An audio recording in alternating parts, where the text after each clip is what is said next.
nombre es Scarlett Archbold, estudiante de Psicología Virtual, y hoy estaremos abarcando un tema importante que es las alteraciones de la conciencia y la cognición.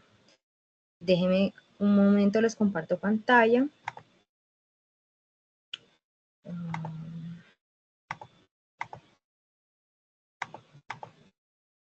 Entonces, frente a estas alteraciones surgen varios interrogantes, el cual les estaremos dando respuestas el día de hoy. El primer interrogante: ¿a qué se le denomina inconsciente cognitivo? Es aquel estado mental donde la información procesada se encuentra irreconocible o incomprensible para el sujeto. Esto no quiere decir que sea inaccesible o negado a la conciencia.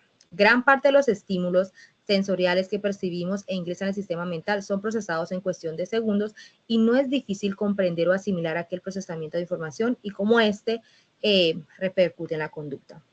Entonces, el inconsciente es lo antecesor o lo contrario a lo consciente, a la conciencia, al yo, al saber qué estoy haciendo y por qué lo hago.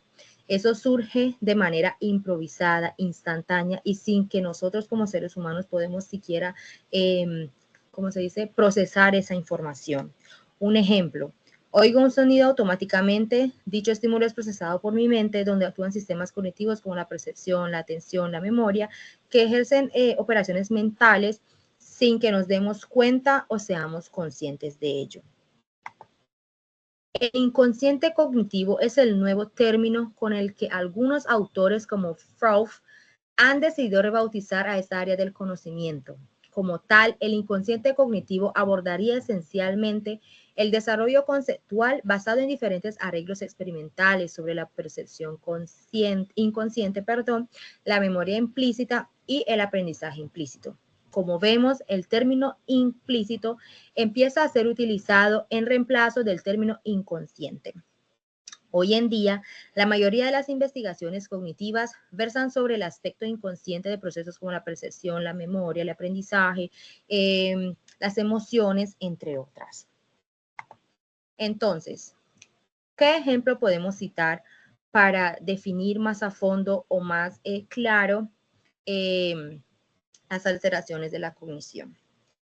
Estoy en una reunión de trabajo y presentan a alguien nuevo, un compañero nuevo, y de la nada, minutos después, ya yo siento que esa persona me cae mal o me cae bien, sin poder explicar exactamente el por qué. Entonces, esto sucede porque en mi inconsciente está procesando automáticamente señales sutiles como su postura, su expresión facial, su forma de hablar o incluso su forma de vestirse. Entonces, aunque no sea consciente de este proceso, esas evaluaciones rápidas pueden influir significativamente en cómo interactuaré más a futuro con esa persona. Otro ejemplo es cuando parpadeamos. Nosotros no le damos la orden al cuerpo de parpadear. Él simplemente ejerce esa función de manera inconsciente. Cuando vamos en el automóvil y frenamos de repente frente a un semáforo, no nos decimos a nosotros mismos frena, sino que ya el cerebro conoce la acción de que cuando hay esa luz roja hay que frenar. En conclusión, podemos decir que nuestras decisiones, nuestros comportamientos surgen de procesos automáticamente propios en áreas cerebrales específicas como el sistema límbico y las áreas frontales que operan sin la necesidad de la atención del consciente. Seguimos a continuación con la negligencia atencional. Entonces, la negligencia atencional, también llamada negligencia hemisférica, negligencia espacial cerebral o negligencia visoespacial o heminegligencia, es un trastorno neurológico por el cual, tras sufrir una lesión en un hemisferio cerebral, por ejemplo, un tumor cerebral, un ACV isquémico hemorrágico o un accidente, el paciente presenta un déficit en la percepción, la atención y el reconocimiento de un lado de su campo de visión.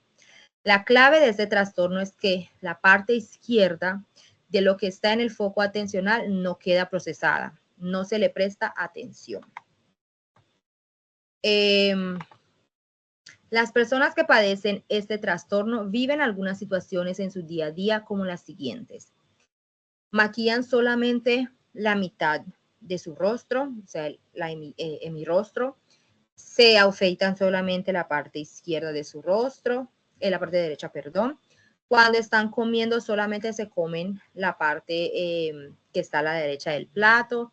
Se visten y solamente se ponen la parte derecha del cuerpo, o sea, meten el brazo en la parte derecha de la camisa, entre otras. Entonces, existen varios tipos de heminegligencia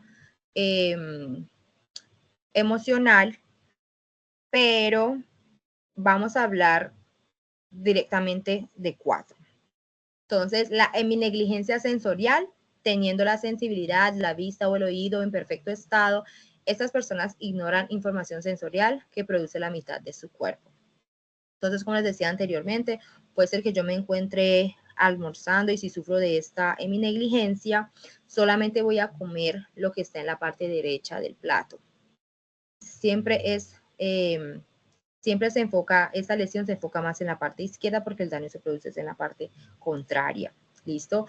La heminegligencia motora consiste en la infrautilización de un lado del cuerpo.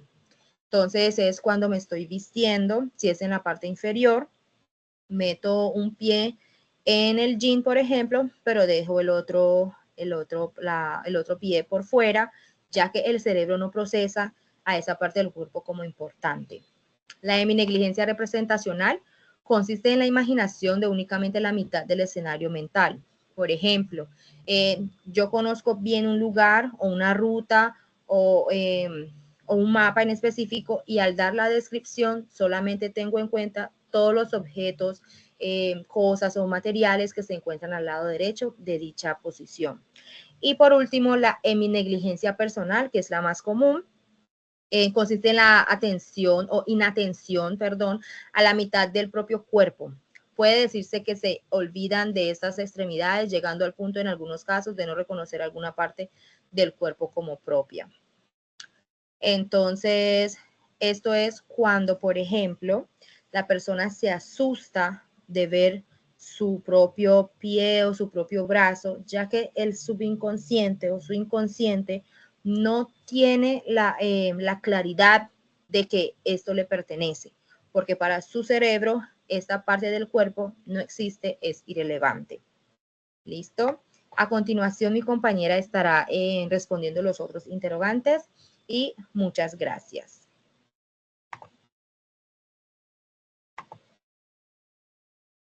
Buenas tardes, mi nombre es Lady Luque, estudiante del área de psicología en la modalidad virtual.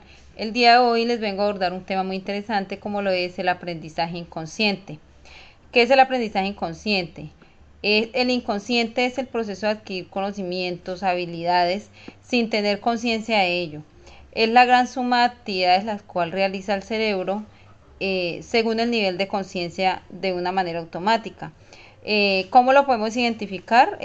Por ejemplo, en las actividades que hacemos a diario, nuestras actividades cotidianas, como lo es, por ejemplo, bañarnos, cepillarnos los dientes, lavarnos la cara, las manos, todas estas actividades que hacemos de una manera automática y que el cerebro es consciente de ello, ¿sí? Entonces,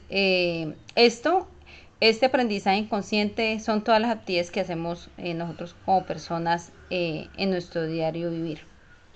Existen dos clases de aprendizajes inconscientes. Está el implícito y está el explícito.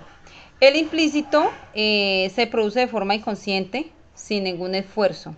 Es decir, se aprende sin pensar en ello, como por ejemplo a través de simples repeticiones.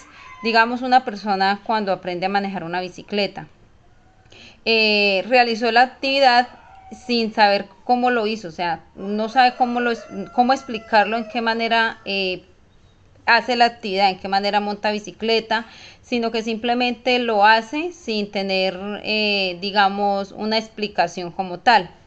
Mientras que en el explícito, aquella persona que va a montar una bicicleta debe recibir una explicación, debe montar la bicicleta de esta manera, tener esta precaución, ¿sí? O sea, es una persona explícita que recibe una orientación para poder realizar la actividad. ¿Qué es la memoria inconsciente? La memoria inconsciente es la misma memoria implícita. Ella juega un papel muy fundamental en la vida cotidiana, va influyendo de una manera inconsciente dependiendo del comportamiento del ser humano. La memoria inconsciente son aquellas habilidades que se adquieren y no es necesario volver a aprenderlas. Por ejemplo, un ejemplo muy importante y es muy claro, digamos hay una persona que se encuentra en un lugar público y sintió un aroma reconocida, un aroma que le trae, digamos, algunos recuerdos, del cual dice, yo recuerdo que esta fragancia la olí tal día, ¿sí? Entonces es algo momentáneo, pero que está en la mente de la persona y que de alguna manera trae un recuerdo en el momento que está sintiendo pues el olor, ¿sí? El aroma. Existen dos clases de memoria, está la memoria a corto plazo y a largo plazo. La memoria a corto plazo es la de corto plazo, es la que es un sistema para almacenar cantidad de información durante un corto periodo de tiempo. Es como por ejemplo, yo voy a retener un número en mi memoria para hacer una llamada momentáneamente, ¿sí? Utilicé el teléfono y marqué, recordé el número en el momento, pero ya, digamos que al momento, al rato, a las horas o quizás al día siguiente, ese número se me ha borrado de la mente, o sea, ya no me acuerdo de ese número, ¿sí? Eso es la memoria a corto plazo. Mientras que la memoria a largo plazo es un sistema cerebral encargado de almacenar cantidad de información durante un tiempo indefinido, como por ejemplo, en la mañana cepillarme los dientes, que recuerdo que en horas del almuerzo tomo mi alimento, debo de cepillarme los dientes. Para conducir un vehículo, ¿sí? Eso lo voy a tener a largo plazo porque es una actividad que yo voy a realizar y siempre la voy a tener presente, ¿sí? O sea, no se me va a olvidar. Para el camino a la escuela también es muy importante para uno tener presente todas estas orientaciones y eso lo tiene la memoria a largo plazo y que es pues una ayuda que tiene una persona de tener todo esto presente porque a veces hay personas que recuerdan en los momentos adecuados la información que es requerida y hay otras personas que no se les facilita para almacenar su información, entonces olvidan las cosas que de pronto pues pueden ser importantes en el momento. Uno de los síndromes neuropsicológicos los cuales afectan la percepción o la atención en las personas son afasia. La afasia es un trastorno el cual afecta la capacidad para comunicarse, para que la persona se comunique, para que la persona dialogue. Es una persona que es muy, es muy negada a tener diálogo con las demás personas. Es una persona que no logra encontrar palabras para construir oraciones, para poder encontrar un tema de conversar. Esa es una persona que tiene el síndrome de afasia. El síndrome de agnosia es el enigma de la percepción, ¿sí? El cual está dificultado, él dificulta la capacidad en la persona para identificar objetos familiares, quizás rostros de algunas personas que hayan estado en algún momento con ella, pero no las recuerdan, ¿sí? Tal vez sonidos cotidianos, algunas rostros faciales, todo esto, esta persona que presente este, este síndrome son las personas que tienen una dificultad para poder entender y para poderse adaptar a un grupo de personas, a una comunidad.